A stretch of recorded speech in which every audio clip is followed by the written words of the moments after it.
spirit 2 abad Perang Jawa atau yang kita kenal Perang Diponegoro tentunya sangat luar biasa untuk menjadi inspirasi di era sekarang.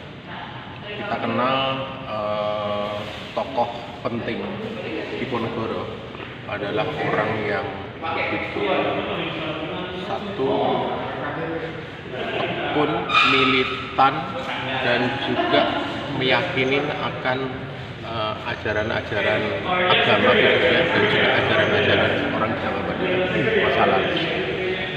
Dia terusik ketika hak-hak atau istilahnya status dia diturunkan, tidak menjadi manusia yang terhormat. Tentunya kesadaran-kesadaran itu membuat Diponegoro menjadi orang yang menegakkan kebenaran atas keyakinan itu. Meskipun proses itu cukup panjang, cukup lama, dan cukup capek, tapi tentunya hasilnya bisa kita dapat bahwasanya akhirnya Diponegoro bisa membuat porak-poranda Belanda, baik dari sisi militer maupun dari sisi ekonomi. Kita dengar saat itu hampir ekonomi Belanda terkuras habis untuk menghadapi Perang Diponegoro. Diponegoro pada satu sisi juga karena dia punya keyakinan, maka orang Jawa dulu menggunakan istilahnya yandel. Yandel itu bisa berwujud apa? Bisa kitab suci, bisa benda-benda lain yang diyakini itu bisa membuat spirit dia untuk menegakkan kebenaran, menegakkan keadilan, sehingga proses seperti itu penting buat generasi sekarang, generasi pertama. Karena kita sudah hampir jati diri itu sudah dilupakan dan dianggap tidak penting. Oke, Pak Pustanto, menurut Pak Pustanto apa mengenai untuk keris yang dimiliki oleh Pangeran Diponegoro ini? Ya sebenarnya untuk memaknainya. Ya sebenarnya banyak. Salah satu yang cukup terkenal adalah keris Nogosiluman, Kiai Nogosiluman. Kiai Nogosiluman itu Luk 13 sebenarnya. Meskipun yang datang ke sekarang disimpan di Museum Nasional itu masih Luk 11, masih banyak versi.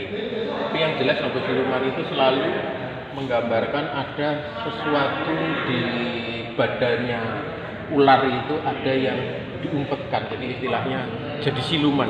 Oke, coba kita lihat karya salah satu peserta ini, karya Munadi. Karya Pak Munadi ini menggambarkan lokasi peristiwa terjadinya awal kegegeran atau protesnya Diponegoro kepada Belanda, di mana waktu itu tanah yang dimiliki neneknya itu dipakai rel kereta api istilahnya secara tidak sopan, yang akhirnya membuat Diponegoro protes. Ada istilahnya kalau di Jawa itu senyari bumi, dari bentuk itu, jadi tanah sekecil apapun itu akan menjadi harga diri dia. Dia akan nuntut kalau itu pada akhirnya tidak diserahkan kepada yang mempunyai.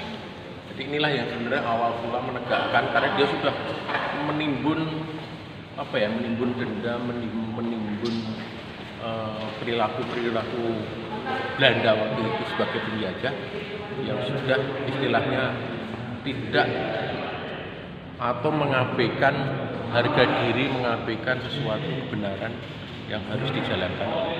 Oke, coba kalau kita kembali ke kuda Pak Pustanto ya. Pangeran Diponegoro ini sejak kecil dia memang suka mengendarai kuda ya. Ya. Menurut Pak Pustanto gimana penggambarannya gitu? Ya, memang itu kan bagian yang saya bilang tadi juga, bagian dari temen piandel untuk bisa berjuang ya. Kuda satu sisi makhluk hidup, sisi lain juga bisa menjadi teman sejati yang selalu menemani sang pangeran, sang tokoh ini untuk berjuang kemana-mana. Jadi spirit itu yang sebenarnya kita pun harus terapkan, harus sampaikan kepada anak-anak kita. Oke Pak Pus, bagaimana memaknai spirit pameran 2 abad Perang Jawa kali ini di Balai Budaya? Karya Ini Pak Pus. lumayan keren-keren, ternyata berbagai pendapat teman-teman yang divisualkan itu juga beda-beda, merefleksikan, memaknai. Jadi menurut saya ya inilah fakta yang terjadi. Jadi spirit utamanya sebenarnya kita kenal, tapi pada sisi lain mereka punya presentasi, punya visual yang tentunya beda-beda. Secara ini kita meyakini ya, mereka semangatnya seperti apa yang diharapkan waktu itu diyakini oleh Diponegoro. Bagaimana memaknai spirit perjuangan untuk generasi muda sekarang ini, Pak Pusanto, terutama dalam spirit nilai juang Pangeran Diponegoro untuk generasi muda saat ini, Pak? Ya, pertama saya pikir nilai-nilai penting adalah jati diri yang akhirnya membawa harga diri, dan kebenaran memang harus ditegakkan bagaimanapun juga. Manusia kalau sudah tidak meyakini hal itu, tentunya ya sudah peradaban tidak ada artinya buat manusia ini.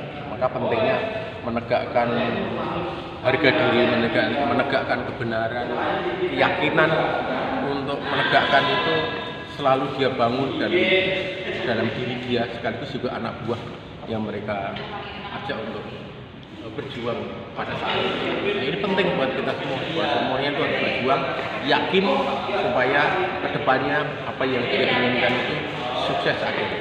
Oke, terima kasih Pak Pusanto atas penjelasannya saat ini. Terima kasih, salam sukses dan salam berjuang. Ya, terima kasih.